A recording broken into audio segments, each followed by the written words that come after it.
I'm the Propagation Specialist and Project Manager for the Puerto Rican Sharp-shinned Hawk Recovery Project. This is a project of the Peregrine Fund. We're a nonprofit organization working to conserve birds of prey all around the world. All right, so today I'm going to talk a little bit about our recovery project in Puerto Rico. So to introduce you all to the species, I work with the Puerto Rican Sharp-shinned hawk. They are locally known as El Gavilán de Sierra. These photos on the outside are of two adult birds. So you can see they have this beautiful slate gray back, these bright orange rufous cheeks, some orange along their sidebars, and also this nice horizontal barring across the chest. Now, this bird in the center is also a Puerto Rican sharp-shinned hawk. However, this is a juvenile bird. So the juveniles have a different plumage.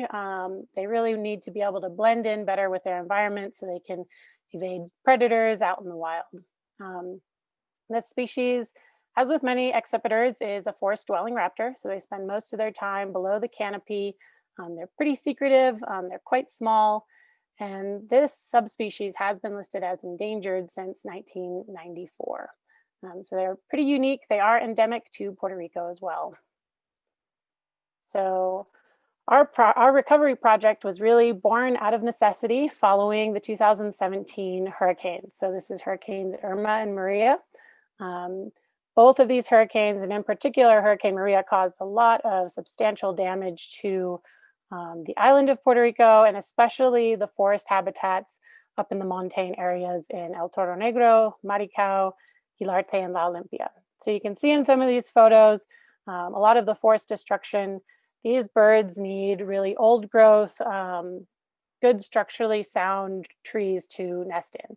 And as you can see in this photo on the upper right, a lot of our trees were blown down in those hurricanes. So following the hurricanes in 2017, our team came in to survey the population and found an approximate 75% population decline. So it was quite evident pretty quickly that we needed to start a recovery project for this species. So for the rest of this presentation, I'm going to kind of talk through what our goal is in this recovery program, and then also walk through kind of what it's like to be a part of the project throughout the year. So our overall arching goal is to increase hawk productivity through propagation, release, and nest site management. So essentially what this means is we're trying to increase the population number of these hawks on the island so that they're more resilient to future natural disasters that they might face and other risks in the environment. So from here, I'm going to go through kind of what it's like to be part of our team throughout the season and the different phases of the project. So we generally start in January or February, and the season runs through the end of September. So it's a pretty long season. And we start by surveying, searching, and locating these hawks in the wild. So obviously, if we want to have any impact on the species, we need to be able to find them first. And that's definitely one of the hardest parts of this project. For those of you that know some of the forests in Puerto Rico, it's extremely dense.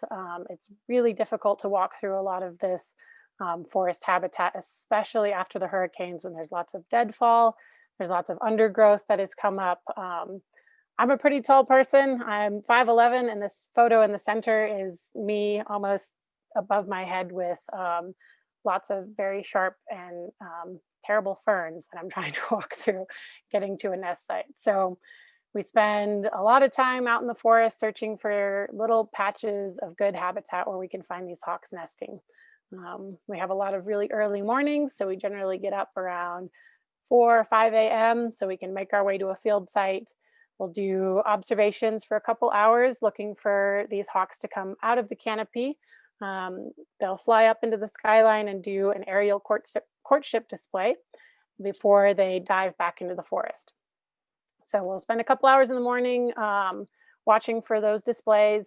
And then once we see a bird and mark where it goes down into the forest, we try to hike out there as quickly as possible to try to locate where their nesting site is. Once we find their nesting site, we can move to kind of the second phase of the project, which is captive propagation. And this is really the part of the project that allows us to increase the population numbers on the island or increase the productivity of the hawks. So what we do is use a technique known as double clutching. So essentially we will find a nest site, monitor that pair until they lay a full clutch of eggs, which is only 2 to 3 eggs. So it takes about a week once they start laying. Then we carefully access the nest. We remove the full clutch of eggs and bring those back to our propagation facility where we will incubate and hand rear those young. By doing this, it stimulates the birds to lay a second clutch, which they will generally start doing after about 3 to 5 days after they lay the first clutch. They'll already begin laying a second clutch of eggs. That clutch we leave with them in the wild, so they are able to carry on their parental duties and hatch and take care of those young. So then we move to incubation, hatching, and hand rearing. So like I said, those eggs that we remove from the wild, we bring back to our captive breeding facility. Those eggs go into our artificial incubators. About 30 to 32 days later, they are ready to hatch. And we hatch them as well in our lab and then raise those young by hand in sibling groups. So we want to make sure we raise these young hawks in sibling groups so that we avoid any risk of imprinting. So this is a really great technique to use if you want to essentially double the production of the hawks every year each season as we go through. Meanwhile, while all of this propagation activity is going on and we're raising young hawks, we're also still monitoring the wild pairs. So we continue to monitor the wild population. We really want to learn as much as we can about this species, and in particular, the other risks that they might face in the environment.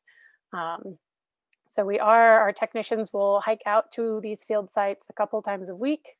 They will just sit quietly in the forest for about 3 or 4 hours and take observational notes on the pairs and the young that are there. And this just really gives us a good idea of how the birds are doing in the wild as well.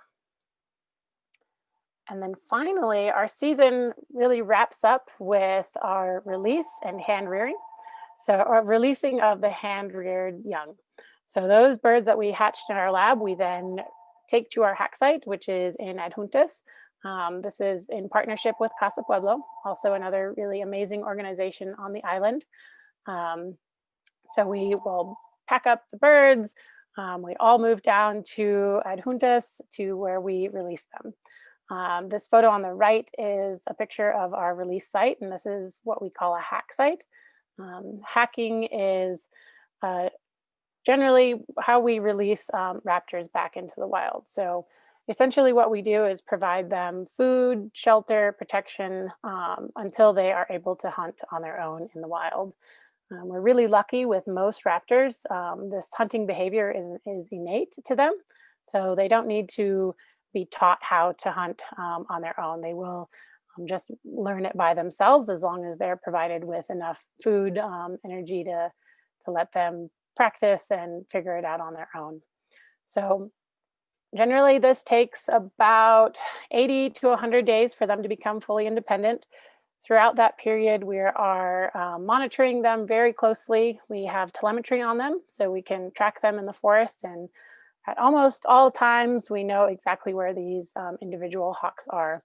So it's a pretty good way to wrap up the season, getting to see these birds that we've invested so much time in, flying free in the wild, hunting for themselves, and becoming fully independent. So at that point, we're generally hit about September. We are all pretty exhausted, ready for a little bit of a break. And we can start packing up our gear and getting ready for the next season to do it all over again. And of course, all of this work couldn't be done without some incredible partners, supporters, and volunteers. I've got a couple listed here. It's just been an amazing project to be part of. It's kind of a dream job for me. It encompasses all sorts of really intensive field work with propagation and hand rearing. So it's been really, really exciting project to be part of. So I have a couple of announcements to make. This season, or next season, I should say, 2021, we are expanding our work a little bit to also include the Puerto Rican broadwing hawk, which is another endangered and endemic subspecies in Puerto Rico. This is a species that was also affected by the 2017 hurricanes. So we're not necessarily starting a recovery project at this point with this species, but we are going to start monitoring and surveying the population to get a better understanding of how these broadwings are doing in the environment as well. So very excited to add another species to our list of birds in Puerto Rico that we're working with. And my second announcement is that we are looking for field technicians.